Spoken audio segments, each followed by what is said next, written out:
I want to talk about rod antennas a little bit. And this isn't to holler at anybody or anything, but they're really not ideal for the D-Lev. They will work. I don't think they'll be. They can't. They don't have the surface area that a plate can give you easily. And so something really skinny, or particularly like a wire or something, will be the intrinsic capacitance will be so low that you'll maybe have experienced some instability with the oscillator, with environmental noise. Just oscillators are, you need them to be really, really stable to be able to play music on them, like professionally at least. So you want to do everything you can to keep the oscillator stable. So in an analog theremin, you use the skinniness and the aspect ratio of the way the surface area is distributed to an advantage, because the closer you get to the antenna, the squirrelier the pitch generally gets. The pitch starts going, it ramps up really, really quickly. It becomes very nonlinear the closer you get to the antenna. So a long antenna like this, mutual capacitance is all about proximity. So the closer you are here, you're almost not interacting with the other ends of the antenna at all when your hand is really, really close to the rod. So, and that can help you with an analog theremin. But the D-Lev is linear. You don't need these sorts of stopgap or countermeasures. They're not. They actually kind of get in the way of the D-Lev linearity too. I mean, you can linearize this sort of antenna on the D-Lev, but a plate, I think,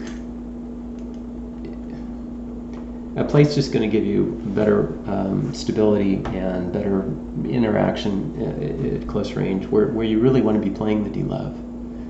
Here you're sacrificing all of this surface area just to play closely to this rod, and the D-Lev just doesn't have as much to bite into there. That you're not giving it much to work with, so it's not going to function optimally with a rod.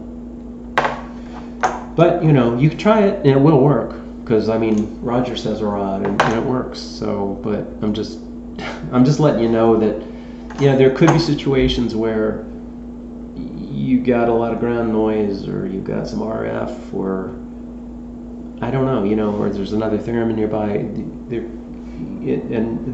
the easier you make it for interference to come into the theremin, the worse your life's going to be.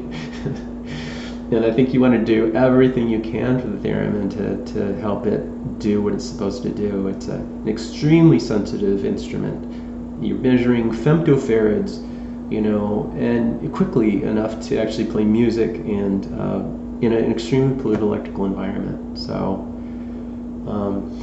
they're kind of an accident waiting to happen. And you can influence that accident, strongly by the type of antenna that you connect to the coil. So, I'd say don't do a short little nothing antenna.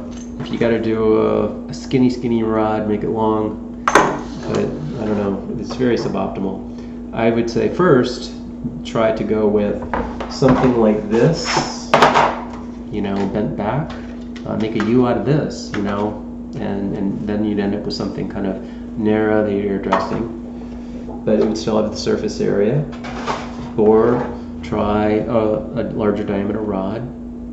This is a PVC pipe that's wrapped in aluminum tape. I just pulled the tape out, stuck the rod down, and then rolled it around along. So I'm not spiraling it on. It's just one kind of thing that you do. It's just a single layer of tape. And this is UHF connector. These are kind of great for electrical connection and mechanical connection. And that's just threaded with its thread. It's this. The thread just goes up into the pipe, and you can put some epoxy on there and make it permanent, but it's in there pretty good. And then a wire goes up here, comes through the end of the pipe, and then it makes electrical connection with a zip tie, holding it physically against the aluminum tape. So that's another possibility. I would, if you're gotta have a rod, I would try even larger diameter than this, and that might help you make it squatter, and maybe help you make it more portable. I mean, a lot of people don't really interact with the top or the bottom there, and so like, if it was like this long here, but larger diameter, you could still get a pretty good surface area, but then you'd still be kind of interacting with the rod. So, another thing about rods is they're just, they're really bad targets for where you want to play the D-Lev.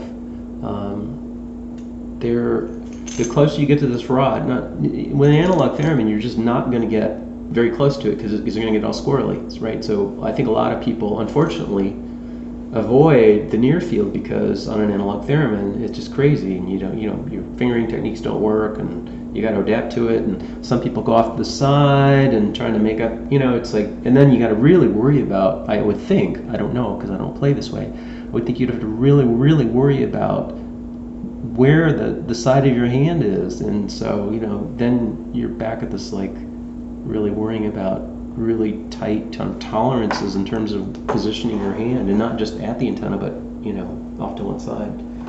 Whereas a plate, you just you're addressing it, and you can be off a little bit, and you can be off a little bit this way, and it doesn't matter that much.